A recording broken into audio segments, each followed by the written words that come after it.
ఆయా కాలాల్లో ఎంతోమంది భక్తులకు దేవుడు దర్శనం అయ్యాడు. చిన్న వయసులో ఆ యవనస్తుడు తల్లిని కోల్పోయాడు. మనశ్శాంతి లేదు, ఎన్ని చేసినా తన హృదయంలో నెమ్మది కలగట్లేదు. ఒకానొక రోజు తన మనసులో అనుకుంటున్నాడు, దేవుడు అనేవాడు నిజంగా ఉన్నాడా?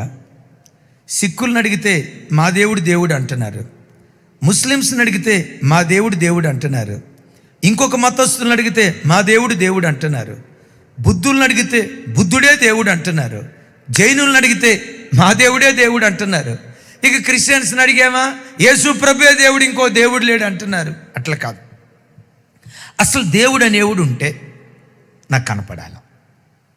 3 రోజులు ప్రార్థన చేస్తా, ఈ 3 రోజుల్లో దేవుడు కనపడ్డా నేను బ్రతుకుతా.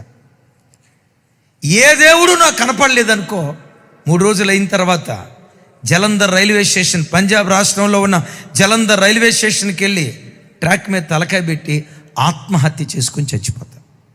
తల్లి లేదు, ఆ ప్రేమ నాకు ఇంట్లో దొరకట్లా.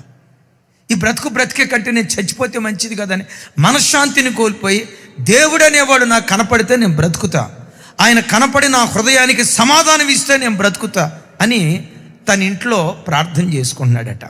ఎలా ప్రార్థన చేసుకుంటున్నాడో తెలుసా? దేవుడా, నువ్వు అనేవాడు ఉన్నావు అని అందరూ అంటున్నారు, నేను కూడా కొంత నమ్ముతున్నా. నీ పేరేంటో తెలియదు, అసలు నీవెవరివో, నీ పేరేంటో, నీ పేరు చొప్పున నువ్వు బయలుపరుచుకో. మొదటి రోజు ఏడ్చాడు, ఏ దేవుడు కనపడలా. 2వ రోజు ఏడ్చాడు, ఏ దేవుడు కనపడలా. 3వ రోజు ఏడ్చాడు, ఏ దేవుడు కనపడలా. ఇక 3వ రోజు మధ్యరాత్రి అవుతుంటుండగా తెల్లారిందా, జలంధర్ రైల్వే స్టేషన్కి వెళ్ళి ఆత్మహత్య చేసుకొని చచ్చిపోవాలి డిసైడ్ అయిపోయాడు. 12 అవుతుంది, 1 గంట అవుతుంది. తన మరణ గడియ సమీపించే కొద్దీ గడగడ వణుకుతూ, దేవా నీవనేవాడి ఉంటే నాకు కనపడయ్యా, నేను కూటి కోసం గుడ్డి కోసం అడగట్లేదయ్యా, నాకేదో భౌతికంగా ఆస్తిపాస్తులు ఇవ్వమని నిన్ను అడగట్లేదయ్యా, మనశ్శాంతి లేదు. ఏ పేరు చొప్పున నిన్ను పిలవాలో నిన్ను నువ్వు బయలుపరుచుకోనని ఇక ఆఖరి గడియలో పిచ్చోడు ఏడ్చినట్టు ఏడుస్తున్నాడట.